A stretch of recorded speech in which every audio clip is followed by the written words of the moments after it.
Kabuang Kanaday. Tapusin natin na maayos to. Senado to ng Pilipinas, hindi to palengke.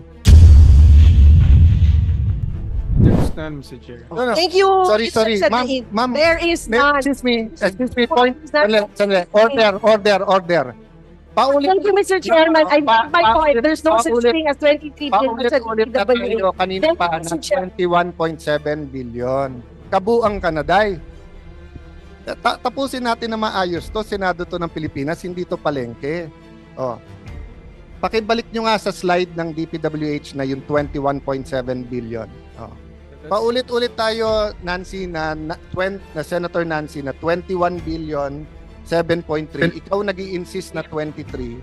Yung 2 billion, ayan, oh. Tapusin natin, then I'll move on to you, DPWH. Yan, so do you confirm, Sec Sadain, yan ang present mo kanina? Yes, Mr. Chair. Oh, it's 21.73 billion. Okay. Can you show yung present ko naman na nakahima yung 10 billion? Etong overall, Micah.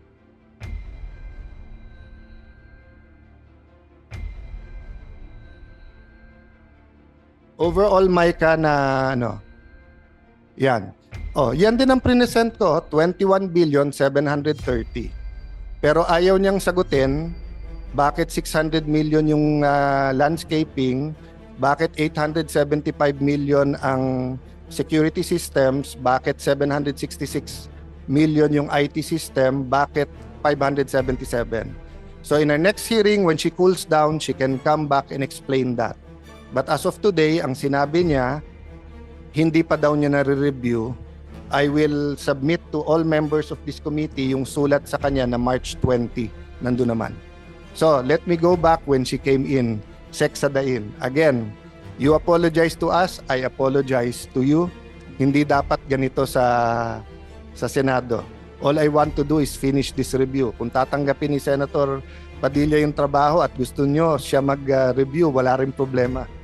Hindi ko forte ang pagre-review kahit estudyante pa ako noon. So, may I ask Sec Sadain, sir, can we DPWH muna? I will take care of my own staff and talk to Senate President.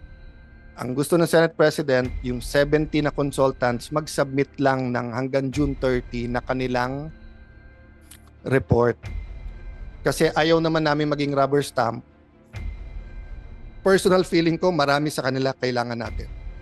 Hindi ko masabing lahat, hindi ko masabing marami, hindi ko sabing maliit, kasi hindi ko pa nare-review lahat ng ginagawa nila. Kasi inuna natin lahat ito. Diba? But I do believe they are patriotic people. I do believe they want to see the building completed. So, the three things I want you to do is, one, to talk on the top level, how do we have one committee that can make top decision that doesn't violate any law or any protocol. Diba? No shortcuts. Diba? Except that imbis na 10 meeting, isang meeting. Okay. Secondly is how do we get from where we are now na matapos yung RDAED at matapos na lahat. Okay? Number 3, kung anong kulang na makakatulong sa amin para desisyonan to, like yung BOQ, etc., isubmit.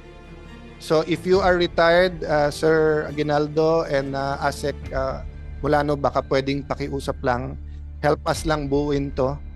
Kasi pride din naman ninyo na naging bahagi kayo ng napakagandang building na to. Pero ilagay lang natin sa tamang oras, presyo, at proseso. Diba? Nabibingi ako sa katahimikan tuloy. Kanina, nabibingi ako sa... yung calculator, isoli nyo ha. Baka mapagbintangan pa ako niya mamaya. May gumagamit pa pala ng calculator. Talagang magkakampiata kayo. Kayo, CD ang gamit. Siya naman, calculator ang... Pakilabas yung typewriter ko ha. So, thank you again DPWH sa mga kapatid natin sa media. Pasensya na kayo, nadamay kayo. Tapusin ko lang to sa ibang bahagi magpapa-interview ako. But katulad ng SCT, napaka-unfair sa kanila kung magsi-statement ako ni hindi ko pa sila nahaharap isa-isa. Naharap ko na yung iba sa kanila, hinaharap sila ng staff ko, kinausap na ni Senate President yung iba. Pero hindi biro na 70 people ay kunan ng opinion ng bawat isa. So Ma'am Lanchon, Ma'am Banasan, kung nagtaas ako ng boses kanina, you know I don't mean any harm. That's my way of... Kaya ako hindi naging dentista. Wala akong anesthesia pag nagtanong. So pasensya na kayo, but it doesn't mean that you did anything wrong. No? Sir, do you have a last word? Mr. Chair, Your Honor, I know how precious the new building for the Senate nowadays, and this is also the same aspirations that we have also for DPWH, to have also our own building for the Department of Public Works and Highways. Yan din po, inaaral pa rin po namin hanggang ngayon. And of course, we don't have the much easiest way of getting a funds for that. Pero yung pong queries that you are actually raising is actually a welcome address to us, because we know it's also one way of giving a clarity on what was happened in the past and how the projects can move on.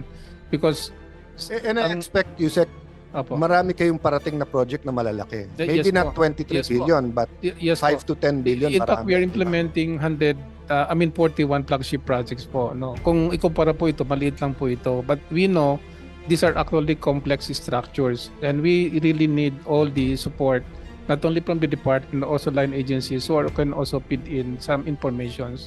So with regards po sa new buildings, we are actually in support to your new administrations, Mr. Chair, because we know how this is important to you, and we are willing to cooperate and to give full support para lang matapos po ito ng maaga. Because ito rin po ang gusto namin, kung hindi lang po nagkaroon ng COVID at saka yung problema po doon sa mga variations, I think we wanted to get through para lang matapos ito. We can Agree, Sec, except doon nga, kasi uulitin ko, kung nag-usap before DAED, wala nang variation yan.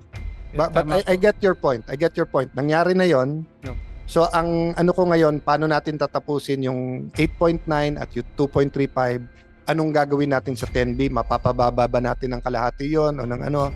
And then ano ang gusto ng mga senador? Kasi ang tingin ko mas importante sa mga senador yung permanent employees namin. Promotion na yung lumipat doon mas malaki na nga mga opisina namin doon. So I think yung ginhawa ng bisita at nung permanent employees, di ba? Katulad niyo, duda ko nahirapan kayo mag-parking Pagdating wala pang session ngayon. Lalo na kung may napapaganon yung madalas dito, di ba? So Sec, thank you very much, and I will just suspend this. Again, I'll clarify sa ating media, hindi to investigasyon. Ito ay review. Di ba? Nahaluan ng rebuke. Na-rebuke ako kanina, pero tingin ko naman kayo nang bahala kung sino tama at mali. Pero napakababaw naman na ang pag-aawayan lang ano yung amount. Kung mali yung amount, isubmit niya sa opisina ko, babasahin ko, isasubmit ko kay Senator Escudero. Pero tulungan niyo kami, ma'am. Ngayon, kung mali ako at kulang pa pala tong 800 million sa security, kulang pa pala tong 1.6 million sa facade, edi i-correct niyo ako. Hindi ko sinasabing ano yan So kung kung sinasabi niyo sa akin, sir, 1.6 yan pero Louis Vuitton yan. So tinatanong nga kita, wala ba tayo boss ng baka naman kung si Ben siya nang gagawa, singganda, pero at least Pilipino. 'Di ba? At hindi naman siguro tayo tatagain ng ganon, no? To use a fashion analogy, 'di ba, na imbis na si Gucci ang gagawa, baka naman pwedeng si Michael Leyva, singganda din, malaka, pero pesos hindi dollars ang ano yun sa atin. So yun ang ibig ko sabihin. So may I leave that task also with the project manager. Ma'am, tignan niyo yung phase 3. Ano doon, I don't wanna split it up. Pero kung meron doon madidelay tayo at kailangan unahin, di unahin natin. Pero kung sasabihin mo lahat ito dapat isabay-sabay, edi tulungan niyo ako dumating sa tamang design at tamang presyo. Opo, yes, Your Honor po. Very much willing po kami sa lahat ng ipapagawa niyo po sa amin at kung paano po natin matatapos sa tamang oras at tamang costing ang Pero saving. kailangan ko, ma'am, kasi hindi ko kailangan ng bunsong kapatid dito na ako magsasabi. Kailangan ko dito ng ate o ng tita o nanay na kayo magsasabi sa akin, sir, mali yan. Sir, tama to, sir. Kasi kayo ang project manager. Yes, Your Honor. Ako po ang mother. Sige. So, eto po ang ating peacemaker naman. Blessed are the peacemakers. So, final word before we adjourn, Senator Robin Hood, Robin Padilla.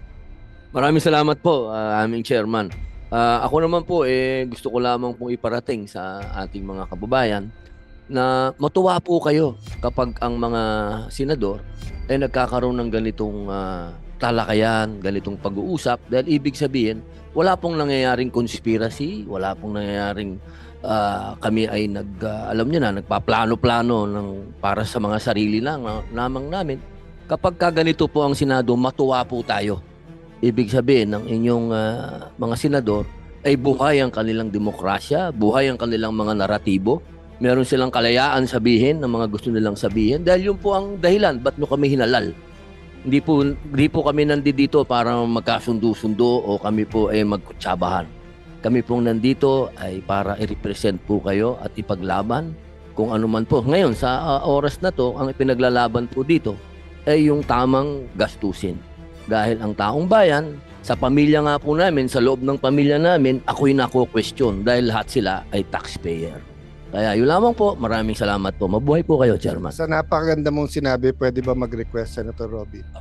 Total, kumari mo naman asawa ko. Kabilin-bilinan niya pag alis ko ng bahay, huwag ka makikipag-away. Pero maganda explanation mo. Pwede bang tawagan mo at ikaw na magpaliwanag bakit nakipagsagutan ako ngayon?